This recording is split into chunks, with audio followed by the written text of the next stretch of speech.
News Tamil நேயர்களுக்கு வணக்கம். Health ரிலேட்டடாக நமக்கு என்ன இஷ்யூஸ் இருக்குது, இல்லை என்ன சவால்களை நம்ம ஃபேஸ் பண்ணுறோம், அதுக்கு எப்படி ட்ரீட்மெண்ட் இருக்குது, இல்லை எப்போ நம்ம டாக்டரை போய் பார்க்கணும், இது போன்ற பல்வேறு விஷயங்களை தொடர்ச்சியாக நம்ம நிகழ்ச்சியில் நம்ம பேசிட்டு வரோம். இன்றைக்கு நாம் என்ன மாதிரி ஹெல்த் ரிலேட்டடான இஷ்யூஸை நம்ம பேச போகிறோம் அப்படின்னு பார்த்தீங்கன்னா, கண் தொடர்பான நமக்கு என்னென்ன பிரச்சனைகள் இருக்குது, இல்லை இதெல்லாம் பண்ணால் பிரச்சனை வந்துடும், அப்போ நீங்கள் பண்ணக்கூடாது அப்படின்ற மாதிரி நிறைய விஷயங்களை இன்றைக்கி நம்ம நிகழ்ச்சியில் பேச போகிறோம். அந்த வகையில் இன்றைக்கி நம்ம கூட யார் இணைந்திருக்கிறா அப்படின்னு பார்த்தீங்கன்னா, டாக்டர் அகர்வால் ஐ ஹாஸ்பிட்டல்ஸ் உடைய ஜோனல் ஹெட்டாக இருக்கும் கண் மருத்துவர் டாக்டர் கலாதேவி சதீஷ் அவர்கள் இன்னைக்கு நம்முடைய இணைந்திருக்காங்க. வணக்கம் டாக்டர். வணக்கம். இந்த சர்ஜரி அதுக்கெல்லாம் போகிறப்போ அது அவங்க ரெக்கவரிங் பீரியட் அப்படின்றது எவ்வளோ நாள், இல்லை எப்படி இருக்கும், இது எல்லாராலுமே அஃபோர்ட் பண்ண முடியக்கூடிய ஒரு ட்ரீட்மெண்ட்டாக இருக்கா? கேட்ராக்ட் ட்ரீட்மெண்ட் வந்து அஃபோர்டபுள் தான். எல்லாமே இன்சூரன்ஸ் மோஸ்ட்டாக இப்போ யாருமே இன்சூரன்ஸ் இல்லாமல் இருக்கிறது இல்லை. ஸோ கம்பெனியே இன்சூரன்ஸ் கொடுத்துருது. ஸோ மோஸ்ட்டாக எல்லாமே இன்சூரன்ஸ் இது அதில் இன்க்ளூட் ஆகிடுது. இதுவும் அதில் இம்ப்ரூவ் ஆகுது. சில இன்சூரன்ஸ் ரொபோட்டிக் கேட்ராக்ட் சர்ஜரிக்கும் கொடுக்குறாங்க, சில இன்சூரன்ஸ் கொடுக்கறதில்ல, சில இன்சூரன்ஸ் கொடுக்குறாங்க. அது லென்சஸும் அட்வான்ஸ் லென்சஸ் வருது, அந்த லென்சஸ்க்கும் ஆப்ஷன்ஸ் வருது. So mostly it is affordable health care. அஃபோர்டபிலிட்டின்னு பார்த்தீங்கன்னா எவ்வளோ அஃபோர்டபுள் இருக்காங்களோ அந்த அஃபோர்டபுள் டைமுக்கு என்ன லென்ஸ் பெஸ்ட்டுன்றதை நம்ம பேஷண்ட்டுக்கு சொல்லிவிடுவோம். அந்த லென்ஸை வந்து அவங்க ஆஃப் பண்ணிக்கலாம். ரிஃப்ராக்டர் டைமிங் பார்த்தீங்கன்னா வித்தின் அ வீக். இப்போ வந்து 2 வாரம்லாம் லீவ் போட்டோன்னா நம்ம வேலையிலேருந்து நம்ம சீட்லேருந்து வேற ஒருத்தவங்க வந்து நம்ம சீட்டில் உட்காந்துருவாங்க. ஸோ அந்த அளவுக்கு இது இல்லை. wound precision and wound healing வந்து வித்தின் அ வீக் ஆகிறதுனால they will be able to resume duties within a week. And refractive surgeries பண்ணுறவங்க யங் ஜெனரேஷன், அந்த அப்கமிங் அந்த ஃபஸ்ட்டு இதில் இருப்பாங்க. அவங்களும் they cannot afford to put 2 weeks leave or 3 weeks leave and take rest. So அவங்களுக்கும் they usually come on Friday, அந்த work அப்லாம் முடிச்சுட்டு சாட்டர்டே பண்ணிவிட்டு மண்டே டியூஸ்டேல ஜாயின் பண்ணிவிட்டு ட்ராப்ஸ் போட ஆரம்பிச்சிருவாங்க. So it's the procedures have gone so advanced that the healing time is also very well decreased and they are able to return to their normal activities much faster. Okay, இப்போ இதில் ஒரு 10 பேர் அப்படின்னு எடுத்துக்க, இந்த குறைபாடு இருக்கக்கூடிய ஒரு 10 பேர் வராங்க அப்படின்னா அதில் எத்தனை பேருக்கு நம்மளால முழுமையாக நீங்கள் சொன்ன மாதிரி இந்த ரிசல்ட்ஸோட அவங்களுக்கு அதை சரி பண்ண முடியுது, இல்லை இந்த ஸ்டேஜ்லேயே இதை நம்ம கவனிக்க வேண்டியது அவசியம் அப்படின்ற மாதிரி ஏதாவது இதில் இருக்கா? 10 பேர் வராங்கன்னா 10 பேரும் நம்ம அதாவது சேர் டைம்னு சொல்லுவோம். ஒரு டாக்டர் வந்து ஒரு பேஷண்ட்டுக்கு ப்ரொசீஜர் பண்ணுறதுக்கு முன்னாடி எவ்வளோ நேரம் சேர் டைம் கொடுக்குறோம். ஸோ அந்த சேர் டைமில் பேஷண்ட்டுக்கு ஃபுல்லாக எக்ஸ்பிளைன் பண்ணிவிடுவோம். உங்களுக்கு இவ்வளோதான் வரும், இதுக்கு மேலே வராது, இதனால உங்களுக்கு நரம்பு பாதிப்பு இருக்கிறதுனால இந்த பார்வை வராது, பொறனால போன பார்வை மட்டும்தான் வரும், இல்லை குளோக்கோமா கண் அழுத்த நோயினா அந்தனால பார்வை அதுக்கு ட்ரீட்மெண்ட்னா தெளிவாக சொல்லிடுவோம். போன பார்வையை மீட்டு கொண்டு வரதுக்கு இல்லை, இருக்கிற பார்வையை தக்க வைக்கிறதுக்கு தான் இந்த ட்ரீட்மெண்ட்டு. அதே மாதிரி ரிஃப்ராக்டிவ்க்கும் என்னென்ன வார்னிங்ஸை கொடுத்துட்டு நம்ம சேர் டைம் எவ்வளோ தூரம் நம்ம டிரான்ஸ்பரண்ட். இப்போ இருக்கிற ஜென்ரேஷனுக்கு வந்து மறைக்கணுன்ற எதுவுமே கிடையாது. It is better to be open. அதாவது நம்ம என்னென்ன இருக்கும், என்னென்ன வரும், ரிஸ்க் இருக்குது, 5% ரிஸ்க் இருக்குது, 10% ரிஸ்க் இருக்குன்ற நம்ம எக்ஸ்பிளைன் பண்ணிட்டோன்னா people are very understanding. They know what they require. There is no much high expectations for them. So அவங்க வந்து சந்தோஷமாக இருப்பாங்க. ஓகே, நீங்கள் சொன்ன மாதிரி இந்த கண்புரை நோய், அதை தாண்டி அந்த அழுத்தம் தொடர்பான நோய் சொன்னீங்க, குளுக்கோமா, அது வந்து எப்படி நம்ம ட்ரீட் பண்ணுறோம், அதுக்கான அட்வான்ஸ்டு சர்ஜரிஸ் இப்போ இருக்கா? இதையும் இந்த மாதிரி அதுவும் சீக்கிரமாக ஒரு சர்ஜரி முடிந்த அந்த ரெக்கவரி பீரியட் அப்படின்றது ஒரு நாள் 2 நாளில் சரியாயிருமா? அது எப்படி? கண் அழுத்த நோயின்றது நமக்கு பாடியில் ஒரு ப்ரெஷர் இருக்குது, பிபி பிளட் ப்ரெஷர்னு சொல்லுவோம், 120/80, அது எல்லாத்துக்கும் ஸ்டாண்டர்டாக தெரியும். அது மாதிரி கண்ணுக்குள்ளாரையும் ஒரு ப்ரெஷர் இருக்கும். அந்த ப்ரெஷர் வந்து அதிகமானா கண் அழுத்த நோயின்னு சொல்லுவோம். கண் அழுத்த நோய் வந்து glaucoma is a silent killer. அதாவது அது வரது யாருக்குமே தெரியாது. இப்போ நான் உங்களை பார்த்துட்டு இருக்கேன், அப்போ சைடில் எல்லாரும் தெரியுறாங்க, எனக்கு சைடு விஷன்னு ஒன்று இருக்கு. உங்களை நான் நேராக ஃபோக்கஸ் பண்ணுறப்ப அந்த சைடு விஷன் வந்து குறைஞ்சிட்டே வரும். ஸோ நம்ம மக்கள் இப்போ வந்து இப்போ ஒரு நார்மல் இண்டிவிஜுவல் எப்போ அலார்மிங் ஆவாங்க, நமக்கு நேராக தெரியறதுல கோணலாக தெரிஞ்சாலோ இல்லை கருப்பாக தெரிஞ்சாலோ இல்லை தெரியாமல் போச்சுனாலோ அப்போ தான் வந்து நம்ம அலார்மிங்காக ஓடி வருவோம் டாக்டர் கிட்ட. சைடில் தெரியறதுக்கு வந்து நம்ம டேர்ன் பண்ணி ஃபேஸை பார்த்துருவோம். ஸோ சைடு விஷன் குறையிறதுன்றது ரொம்ப ரேர் டிடக்ஷனாக தான் இருக்கும். அன்லெஸ் இந்த டிரைவர்ஸில் வந்து சைடில் டேமேஜ் ஆகிட்டே இருக்குது, எனக்கு சைடு மிரர் தெரியல, எனக்கு வந்து டேர்னிங்கில் கரெக்டாக அசஸ் பண்ண முடியல அப்படின்னா அவங்க கூட்டிகிட்டு வருவாங்க. அப்புறம் சில டைம் வந்து சில குளோக்கோமாவுக்கு அதில் க்ளோஷர் ஆங்கிள் க்ளோஷர்லாம் இருக்குது, அந்த மாதிரி இருக்கிறவங்களுக்கு லைட்டை பார்த்தா ஹேலோஸ் இருக்குது, அந்த மாதிரி இருக்கும்.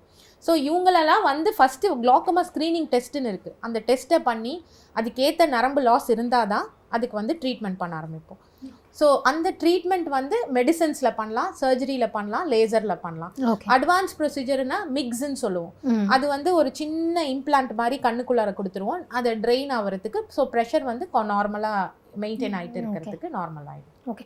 ஜென்ரலாகவே இந்த கண் தொடர்பான பிரச்சனை இல்லை வந்து பார்வை குறைபாடு ஏற்படுது அப்படின்னா சாப்பாடுலேயே இதை சரி பண்ணலாமே, ஏன் டாக்டர்கிட்ட போகிறீங்க அப்படின்ற மாதிரியான சில கொஸ்டின்ஸ், அது தொடர்பாக சில மித்தெலாம் இருக்கும். அது வந்து உண்மையிலேயே நமக்கு கண் பிரச்சனை இருக்குது அப்படின்னா கீரை சாப்பிடு, கேரட் சாப்பிடு அப்படின்வாங்க. உணவு முறைகளில் நம்மளால் சரி பண்ணக்கூடிய இடம் அங்கே இருக்குமா நமக்கு, இல்லை கண்டிப்பாக நம்ம டாக்டரை அணுகிறது நல்லதா? ப்ரிவென்டிவ் மெஷர்னு ஒன்று இருக்குது, ட்ரீட்டபிள் மெஷர்னு ஒன்று இருக்குது. ப்ரிவென்டபிள் மெஷரில் கண்டிப்பாக nutrition plays a very very important role. ரொம்ப இம்பார்ட்டன்ட் ரோல் ப்ளே பண்ணுது. ஃபஸ்ட்டு வந்து diet rich in carotenes, greens, carrots இதெல்லாம் வந்து ரெட்டினாய்டுன்னு ஒரு பிக்மெண்ட் இருக்கும், ரெட்டினா டிசீசஸை ப்ரிவென்ட் பண்ணும். ரெண்டாவது லியூட்டின், ஜாந்தின்னு சொல்லிட்டு ஆன்டி ஆக்சிடென்ட்ஸ் இருக்குது. அதுவும் வந்து வயசானவங்களுக்கு ஏஆர்எம்டின்னு சொல்லுவோம். பார்வை அந்த கருப்பாக டாட்ஸாக வரும், அந்த பார்வை அப்படி கருப்பாக சூழ்ந்து வரும். அந்த மாதிரி இருக்கிறவங்களுக்கு இந்த மாதிரி என்ரிச்டு ஃபுட்டு எடுத்துக்கலாம். அதுக்கப்புறம் வந்து இப்போ நிறைய தண்ணி குடிக்கணும். ஃபஸ்ட்டு தண்ணி இல்லைன்னா எல்லாமே ட்ரை ஆகும், டியர் சப்ளிமெண்ட்ஸும் ட்ரை ஆகிட்டு வரும். ரெண்டாவது இப்போ ஒன்று குறைபாடு இருக்கிற நியூட்ரிஷன்ஸை வந்து ஏற்றுறதுக்கு நம்ம இதெல்லாம் சொல்கிறோம். அதிகமாக வரதுனால நியூட்ரிஷன் சில ப்ராப்ளம் வரும், அதனாலையும் பிரச்சனை வரும். இப்போ சுகர் எடுத்துக்கோங்க. டயபெட்டிக்ல என்ன ஆகுது, சுகர் ஜாஸ்தியா இருக்கு. சுகர் வந்து ரெட்டினா வெசல்ஸ் எல்லாம் வீக்கன் ஆகி ரெட்டினால ப்ளீடிங் ஆரம்பிக்கும். அதுக்கப்புறம் லென்ஸ் டெபாசிட்ஸ் அதுல வந்து ஸ்வெல் ஆகிட்டு கேட்ராக்ட் சீக்கிரமே வந்துடும் டயபெட்டிக் பேஷண்ட்ஸ்க்கெல்லாம். இது இன்னொன்று கொலஸ்ட்ரால். நம்ம இப்போ ஃபேன்சியாக சாப்பிட்றோம், பர்கர், பீஸா, எல்லாமே ஃப்ரைட் ஐட்டம்ஸ் வித் ஆயில், எல்லாமே சேச்சுரேட்டட் ஃபேட்ஸ் நிறைய எடுக்கிறப்ப அது வந்து கொலஸ்ட்ரால் டெபாசிட்ஸை அதிகப்படுத்தும். அதுவும் ரெட்டினா கொலாயில் இருந்துட்டு ஃப்ளோவை வந்து கம்மிப்படுத்தும். அதனால் வர இஸ்கீமிக் சேஞ்சஸ்னால நிறைய ப்ராப்ளம்ஸ் உண்டாகும். இந்த மாதிரி ஃபுட் எல்லாம் வந்து மற்ற ஹெல்த் இஷ்யூஸ்ன்னு கேள்விப்பட்டிருக்கோம், பட் கண்ணுக்குமே அதனால பிரச்சனை. ஃபுட்டு வந்து நீங்கள் பிரிச்சுக்கிட்டிங்கன்னா ஒன்று எது குறைபாடாக இருக்கிறதுனால நம்ம ஏற்றி சாப்பிடணும், இன்னொன்று எது அதிகமாக இருக்குது அதை நம்ம குறைக்கணும். ஓகே. ஸோ பொதுவாகவே இப்போ பார்த்தோம் அப்படின்னா, இப்போ நம்ம பேசின மாதிரி இந்த கண்புரை நோய் எல்லாருக்கும் தெரியும். அதே மாதிரி இப்போது குளுக்கோமா அது தொடர்பான விழிப்புணர்வு எல்லாத்தையும் இருக்கு. இது தவிர்த்து இன்னும் என்னென்ன பிரச்சனைகளை நம்ம கண் பார்வை தொடர்பாக ஃபேஸ் பண்ணுறோம், அதுக்கான விழிப்புணர்வு மக்கள்கிட்ட இருக்கா? இது இப்போ வந்து கொஞ்சம் இன்சிடென்ட்ஸ் அதிகமாக வருது டயபெட்டிஸ். ஓகே. சக்கரவியாதினால நமக்கு எப்படி மற்ற இண்டிபெண்ட்டாக எல்லா பாடியும் பாதிக்கப்படுதோ அது மாதிரி கண்ணும் நிறைய விதத்தில் பாதிக்கப்படுது. ஏன் கண்ணு important? Is a window of systemic diseases. இங்கிலீஷில் ஒரு டேர்ம் இருக்குது, ஐ இஸ் அ விண்டோ. அதாவது ஜன்னலை திறந்தாதான் உள்ளே இருக்கிறது என்னன்னு தெரியும். அது மாதிரி அந்த விண்டோவை ஆக்ட் பண்ணுறது ஐயில தான் நம்ம வந்து ஒரு ரத்த குழாய் ஓட்டம் வந்து நேராக கண்ணில் பார்க்கலாம். எப்படி இருக்கு, ரத்தத்துலேருந்து கசிவு இருக்கா, அடைப்பு இருக்கா, இல்லை வேற ஏதாவது இருக்கான்றத பார்க்கக்கூடிய தன்மை வந்து ஐ வெசல்ஸில் இருக்கு. நம்மளால பார்த்து சொல்ல முடியும் லீக்கேஜ் இருக்கு இது மாதிரி. ஸோ ஐயில் எப்படி வெசல்ஸ் இருக்கோ அது மாதிரி உடம்புல இருக்கிற மற்ற பகுதியில் இருக்கிற வெசல்ஸும் இருக்கிறதுக்கு நிறைய சான்சஸ் இருக்கு. ஸோ இந்த சக்கரவியாதினால நிறைய மாற்றங்கள். ஒன்று ப்ரெஷரே குளோக்கோமாவே இன்சிடென்ட்ஸ் ஜாஸ்தியாக இருக்கலாம். ரெண்டாவது பொறை அதிகமாக இருக்கலாம். ரெண்டாவது டயபெட்டிக் ரெட்டினோபதி. மூணாவது அது வந்து ரொம்ப மோசமான ட்ரெட்லி காம்ப்ளிகேஷன்ஸாக வருது. இப்போ முக்கால்வாசி பேர் பார்த்தீங்கன்னா அந்த டயபெட்டிக்காக தான். And it is not a one time treatment. பொறைனா ஒன்ஸ் வந்து பண்ணிட்டு போயிட்டா வேலை முடிஞ்சுது. ரெட்டினா இது ரிஃப்ராக்டிவ் எரர்னா ஒன்ஸ் வந்து சர்ஜரி முடிச்சுட்டு போயிட்டா வேலை முடிஞ்சுது. அது மாதிரி ஒன் டைம் ட்ரீட்மெண்ட் கிடையாது. Okay. Glaucoma, diabetic retinopathy, ARMD இதெல்லாம் வந்து இயர்லி ஃபாலோ அப் டிசீசஸ். நம்ம ஃபாலோ அப்பில் நல்லா இருக்கா, நல்லா இல்லையா, இல்லை ஒரு வெசல் சேஞ்ச் இருக்கா, அதுக்கு ஏற்ற ட்ரீட்மெண்ட் இருக்கா, லேசர் அடிக்கணுமா, இல்லை சர்ஜரி இன்டியூஸ் பண்ணணுமா, இல்லை இன்ஜெக்ஷன் போடணுமா அப்படின்றத நம்ம கண்டினியூஸாக வாட்ச் பண்ணிக்கிட்டே வரணும். இந்த மைக்ரோ வெசல்ஸ் ப்ளீட் ஆகிறதுனால டக்குன்னு பார்வை லாஸ் ஆகிறதுக்கும் சான்சஸ் இருக்குது. ஸோ அலர்ட்டாக இருக்க வேண்டியது டயபெட்டிக் பாப்புலேஷன். அடுத்தது ஏஆர்எம்டி, மேக்குலர் டீஜென்ரேஷன்னுவோம். இது வெள்ளைக்காரவங்க முன்னாடி வெள்ளைக்காரவங்களோட நோயின்வோம். இப்போ வந்து நிறைய பேர் இந்தியன்ஸ்லேயே நம்ம பார்க்குறோம். Probably that might be due to the changes in the diet. Okay நம்ம அந்த காலத்தில் சாப்பிட்ட பேட்டர்னுக்கும் இப்போ சாப்பிட்ற பேட்டர்னுக்கும் நிறைய டிஃப்ரென்ஸ் இருக்கிறதுனால நமக்கும் இப்போ நிறைய இன்சிடென்ட்ஸ் நிறைய வருது. ஓகே அது வந்து ஏர்லியாக எப்படி டிடெக்ட் பண்ணோம்னா, ஒரு ஸ்ட்ரெயிட் லைன் வந்து ஒரு கோணலாக தெரிஞ்சாலோ இல்லை கர்வியாக தெரிஞ்சாலோ, ஒரு ஒரு ஒரு இந்த ஒரு கருப்பு டாட், நம்ம ஃபுல் இதில் ஏதோ ஒரு கருப்பு டாட் மட்டும் நம்ம கருப்பு டாட் ஓடிக்கிட்டே இருக்கிற மாதிரி இருந்தாலும், இந்த மாதிரிலாம் இருந்தால் உடனே வந்து டாக்டரை பார்த்து வைத்தியம் பார்த்துக்கிறது நல்லது. ஓகே ஜென்ரலாகவே இன்றைக்கி இருக்கக்கூடிய மக்கள், பொதுவாக நம்ம ப்ரோக்ராம் பார்க்குறவங்க, இதெல்லாம் கண்டிப்பாக நம்ம டெய்லி லைஃப் ஸ்டைலில் பண்ணக்கூடாது. அதுலேயும் இப்போ இந்த மொபைல் யூஸ் பண்ணுற காலத்தில் எவ்வளோ நேரத்துக்கு டாக்டர் நம்ம முதல்ல அந்த ஸ்க்ரீனையே பார்க்குறோம், அதை தவிர்க்கவும் முடிய மாட்டேங்குது, எவ்வளோ நேரத்துக்கு தொடர்ச்சியாக பார்க்கலாம்? ஸோ எப்போ வந்து நம்ம இதை கீழே வைக்கணும், கையிலேருந்து உங்கள் கீழே உடனே வைங்க அப்படின்றப்போ அந்த அலாம் எப்போ வருது நமக்கு? ஸ்க்ரீன் டைம்ன்றது சில்ட்ரன்ல நீங்கள் கட்டுப்படுத்தலாம், 1 hour 2 hours கட்டுப்படுத்தலாம். பட் அடல்ட்ஸ்க்கு சொல்ல முடியாது. ஏன்னா that is the bread winning part. அவங்க வீடு நடத்தணும், குழந்தைங்களை பார்த்துக்கணும், எல்லாமே இப்போ செல்ஃபோன் ஆயிடுச்சு, செல்ஃபோனும் லேப்டாப்பும் ஆயிடுச்சு.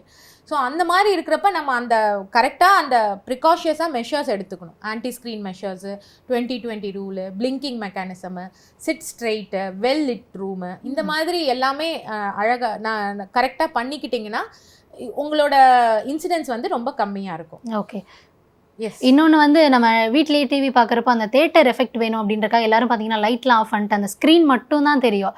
ஸோ அந்த மாதிரி பண்ணுறதுல அட்வைஸபிளா? அது லைட் ஆஃப் நிறைய பேர் தூங்குறப்ப லைட் ஆஃப் பண்ணிட்டு மொபைல் பார்க்குறவங்க, ஆமாம், இன்ஸ்டா ரீல் போடுறவங்க, இன்ஸ்டா பார்த்துட்டு இருக்கவங்க, இல்லைனா வாட்ஸ்அப் பார்க்குறவங்க, இல்லை யூடியூப் பார்க்குறவங்க, இந்த மாதிரி நிறைய பேர் நைட்டு தூங்குனது எல்லாரும் படுத்தவொடனே அவங்கவுங்க மொபைலில் ஸ்க்ரால் பண்ணிட்டு இருப்பாங்க லைட் ஆஃப் பண்ணிட்டு.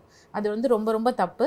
ஏன்னா அந்த டிவைசஸ்லலாம் அந்த ப்ளூ லைட் என்ரிச்டாக வரும், அது வந்து ஹை எனர்ஜி வேவ்லேருந்து, அதனால் வந்து மெலட்டனின் செக்ரேஷன், அது வந்து ஸ்லீப் ஹார்மோன், அது டிஸ்டர்பன்சஸ் ஆகிடும். ஸோ உங்களுக்கு ஸ்லீப் சைக்கிள்னு சொல்லுவோம், அதில் ஆல்ட்ரேஷன்ஸ் இருக்கும். ஸ்லீப் சைக்கிள் ஆல்ட்ரானா ஹெல்த் வந்து கண்டிப்பாக டிட்டீரியரேஷன் இருக்கும். ஸோ நைட்டில் வந்து பார்க்குறது, லைட்ஸ் ஆஃப் பண்ணி பார்க்குறதெல்லாம் இருக்கக்கூடாது. மூவி போகிறோமா பார்த்தோமா வந்தோமா அந்த அளவுக்கு இருந்தால் போதும். ஓகே ஸோ பொதுவாக இந்த கண் தொடர்பான பிரச்சனை இதில் வந்து சிலருக்கு வந்து கண் குறைபாடு இருக்கும், இது வந்து டிரான்ஸ்பிளான்ட் மூலமாக சரி பண்ணலாம், அந்த மாதிரிலாம் இருக்கும். இன்னொரு விஷயம் இதில் முக்கியமாக நம்ம பேச வேண்டியது, இவ்வளோதான் உடல் உறுப்பு தானங்கள் இருந்தாலும் இந்த கண் தானம் வந்து இது தொடர்பான அவேர்னஸ் நிறைய இடத்துல நம்ம பார்த்துருப்போம். ஸோ இப்போ நான் வந்து ஒரு நபர் நான் வந்து கண் தானம் பண்ணணும் அப்படின்னு நினைக்கிறப்போ அவங்க செய்ய வேண்டியது என்னவாக இருக்கும்? இப்போ நம்ம கண்ணை தானம் பண்ணுறது மூலமாக அதனால் எத்தனை பேர் பலனடைவாங்க? ஸோ இப்போ கண் தானம், ஐ டொனேஷன் வந்து ஒருத்தர் இறந்துட்டாங்கன்னா அவங்க உயிருள்ளவங்களுக்கு கண் தானம் எடுக்க மாட்டாங்க. ஃபர்ஸ்ட் பாயிண்ட், இது வந்து ஒரு மித்து. உயிரோடு இருக்கவங்க கண்ணை எடுக்க மாட்டாங்க ஃபர்ஸ்ட். செகண்ட், இறந்த பிறகு தான் கண்ணை எடுப்போம். கண்ணை எடுத்த பிறகு அவங்களுக்கு 2 கண் இருக்கிறதுனால அவங்களுக்கு 4 பேரால் பெனிஃபிட் ஆவாங்க. டாப் லேயர் ஒருத்தருக்கு போயிடும், bottom layer of the cornea ஒருத்தருக்கு போயிடும். புரியுதுங்களா? பாட்டம் லேயரில் வந்து பீடெக்குன்னு சொல்லுவோம், கருவிழினால் வர நோய்கள், கருவிழி காம்பன்சேட் ஆகிட்டு வர்றதுனால சில நோய்கள் வரும். அந்த மாதிரி நோய்களுக்கு இந்த ஐ டிரான்ஸ்பிளான்ஸ் வந்து it is a boon for them. அப்படியே ஹேஸியாக இருக்கும். நம்ம டிரான்ஸ்பிளான்ட் பண்ணி வச்சோன்னா உடனே நல்ல பார்வை, அந்த கண்ணை இது சினிமாலெல்லாம் பார்ப்போமே பளிச்சுன்னு தெரிகிற மாதிரி இருக்கும். அந்த மாதிரி இருக்கிறப்ப நம்ம கண்தானம் வந்து it is a very important factor. நம்ம இப்போ ஐ டொனேஷன் பிளெட்ஜ் ஃபார்ம்ஸ் கொடுக்குறோம், எல்லா ஹாஸ்பிட்டல்லையும் பிளெட்ஜ் ஃபார்ம்ஸ் கொடுக்குறோம். நம்ம யார் கண்தானம் பண்ணணும்னு நினைக்கிறாங்களோ அவங்க அந்த பிளெட்ஜ் ஃபார்மை ரிட்டர்ன் பண்ணிவிட்டு அவங்களோட ஃபேமிலி கொலீக்ஸ்க்கு இன்ஃபார்ம் பண்ணிவிட்டு நம்ம இது பண்ணிட்டா அவங்க நம்பர் கொடுத்தாங்கன்னா அவங்களே வந்து நம்ம ஐஸை ரிட்ரீவ் பண்ணிக்குவாங்க. ஓகே, எவ்வளோ நேரத்தில் இது பண்ணணும் அந்த மாதிரி எதுவும் இருக்கா? வித்தின் 6 hours எடுத்துருவாங்க. ஓகே, ஸோ ஜென்ரலாகவே இப்போ வந்து குழந்தைகள்லேருந்து பெரியவங்கள்லேருந்து என்னெல்லாம் பிரச்சனை இருக்குது அப்படின்றத பார்த்தோம். அடுத்ததாக இந்த கண்தானம் தொடர்பாகவும் பார்த்தோம். தொடர்ந்து இது போன்ற விழிப்புணர்வு, அதாவது மக்களுக்கு ஹெல்த் வைஸ் இன்றைக்கி வந்து நிறைய நீங்கள் சொல்கிற மாதிரி எப்போவும் ரீல்ஸ் பார்க்குறோம், எப்போவும் ஃபோனில் என்னென்ன இன்ஃபர்மேஷன் பார்த்துட்ருக்கோம். இந்த கண் தொடர்பான விழிப்புணர்வு மக்களுக்கு எந்த அளவுக்கு இன்றைக்கி இருக்குதுன்னு நினைக்கிறீங்க? விழிப்புணர்வு கண்டிப்பாக பாஸ்ட் லைஃப்பில் பார்த்தீங்கன்னா இந்த லைஃபுக்கு கண்டிப்பாக இன்க்ரீஸ்ட் இன்சிடென்ட்ஸ் இருக்குது. ஓகே, பட் 100% அச்சீவ்டான்னு கேட்டால் I will say no. Ma'am, இப்போ இந்த கண் பார்வை குறைபாடு தொடர்பாக நம்ம திரும்ப சொல்கிறது அந்த லென்ஸு தான். ஸோ இந்த லென்ஸ் நம்ம இது பண்ணுறப்போ அதில் ஏதாவது சைட் எஃபெக்ட்ஸோ இல்லை அதை வந்து நம்ம யோசித்து எடுக்க வேண்டிய ஒரு முடிவா, இல்லை அது எவ்வளோ சேஃப்? இன்ட்ராக்குலர் லென்சஸ்ன்னு சொல்கிறோம். இப்போ வந்து நீடு வந்து சில பேர் வந்து பார்க்குற பார்வையை மட்டும் நல்லா தெரிஞ்சால் போதும்னு நினைப்பாங்க. அவங்க கண்ணாடி போட யூஸ் பண்ண மாட்டாங்க. அந்த மாதிரி இருக்கிறவங்களுக்கு மோனோஃபோக்கல் லென்சஸ்ன்னு சொல்லுவோம். அதுலேயே நம்ம வந்து எக்ஸ்டெண்டட் மோனோஃபோக்கல்னு வருது. எக்ஸ்டெண்டட் மோனோஃபோக்கல்னால் நம்ம பார்க்குறது தெளிவாக தெரியும், ஃபோன் வரைக்கும் தெரியும், இன்டர்மீடியட் விஷன் வரைக்கும் தெரியும், அண்ட் வண்டி ஓட்ட கஷ்டப்பட மாட்டாங்க.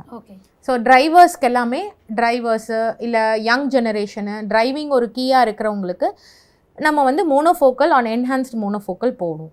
இப்போ நான் ரிங்டு இடாஃப்ஸ்ன்னு சொல்கிறோம். இன்டர்மீடியட் விஷன் வேணுங்கிறவங்க இல்லை கண்ணாடி தன்மை வேண்டான்னு சொல்கிறவங்களுக்கு மல்டிஃபோக்கல்ஸ் போவாங்க. மல்டிஃபோக்கல்ஸ் பேசிக்காக வந்து 2ஆக டிவைட் ஆகுது. ஒன்று வந்து பேசிக்காக ஒன்று தூரமும் கிட்டையும் தெரிகிறது, இல்லை தூர நடு கிட்ட 3மே தெரிகிறது. 2த்துக்கும் நடுவில் இடாஃப்னு ஒரு லென்சஸ் வந்திருக்கு. இந்த மல்டிஃபோக்கல்ஸில் என்ன ப்ராப்ளம் ஆகுது? ஏன்னா மல்டிஃபோக்கல்ஸ் எல்லா விஷயமும் தெரியும்னா எல்லாருக்குமே போடலாமே, ஏன் போட மாட்டோம்னா அது வந்து கிளேர் கான்செப்ட் இருக்குது. ஒரு இமேஜ் பார்க்குறப்ப இன்னொரு இமேஜோட ஹேசினஸ் தெரிகிறப்ப உங்களுக்கு வந்து இப்போ தீபம் லேடிஸ்க்கெலாம் போட்டிங்கன்னா தீபம்க்கு வந்து மேலே ஒரு 2 ரிங் தெரியும், இல்லை லிட் சோர்ஸ் ஆஃப் லைட்டை பார்த்தீங்கன்னா ஒரு 2 ரிங் தெரியும். ஸோ அந்த மாதிரி இருக்கவங்க, அந்த மாதிரி பர்ஃபெக்ட் விஷன் வேணுங்கிறவங்களுக்கு ஆப்டட் கிடையாது. 2வது டிரைவிங் பண்ணுறவங்களுக்கு ஆப்டட் கிடையாது. இந்த மாதிரி இல்லை கண்ணாடியே எனக்கு வேண்டாம் அப்படின்னு சொல்கிறவங்களுக்கு we go for this option. இப்போ பெஸ்ட் லென்ஸுன்னு பார்த்தீங்கன்னா நான் ரிங்டு இடாஃப்ஸும் ட்ரைஃபோக்கல்ஸும் தான் நல்ல குவாலிட்டி இமேஜை கொடுக்கும் நமக்கு. நம்ம டிவி மாதிரி தான், ஓலெட் டிவி, இந்த லெட் டிவி, அந்த மாதிரி ஒவ்வொரு டிவிக்கும், அதாவது சாதா டிவியில் வாங்கினாலும் படம் பார்க்கலாம், ஓலெட் ஹையர் எண்ட் வெர்ஷனில் வாங்கினாலும் படம் பார்க்கலாம். அந்த பிக்சர் குவாலிட்டியை டிஃபைன் பண்ணுறது மாதிரி தான் இந்த இன்ட்ராகுலர் லென்சஸோட வேரியேஷனும் இருக்கும். ஒவ்வொரு கேட்டகரியிலையும் ஒவ்வொரு ஃபீச்சர் அடிஷ்னலாக வந்துக்கிட்டே இருக்கும். ஸோ இப்போ இருக்க பெஸ்ட் லென்சஸ் பார்த்தீங்கன்னா நான் ரிங் இடாஃப்ஸும் ட்ரைஃபோக்கல்ஸும் it will be a best option for everybody. So கண் தொடர்பான என்ன பிரச்சனை இருக்குது, அதுக்கு ட்ரீட்மெண்ட் எப்படி இருக்குது, இன்னும் குழந்தைங்களில் பெரியவங்களில் எப்படி இருக்குது, இதை கண்டிப்பாக சரி பண்ணுறதுக்கான வழிமுறைகள் இருக்குது. ஆனால் டாக்டரை கரெக்டான நேரத்தில் நம்ம தொடர்பு கொள்ளணும். நிறைய விஷயங்களை எங்ககிட்ட ஷேர் பண்ணிக்கிட்டீங்க. ஸோ இன்றைக்கி வந்து எங்களுக்கு நிறைய விளக்கங்களை தந்ததுக்கு நன்றி டாக்டர். செய்திகளை உடனுக்குடனும் துல்லியமாகவும் தெரிந்து கொள்ள சப்ஸ்கிரைப் பண்ணுங்க.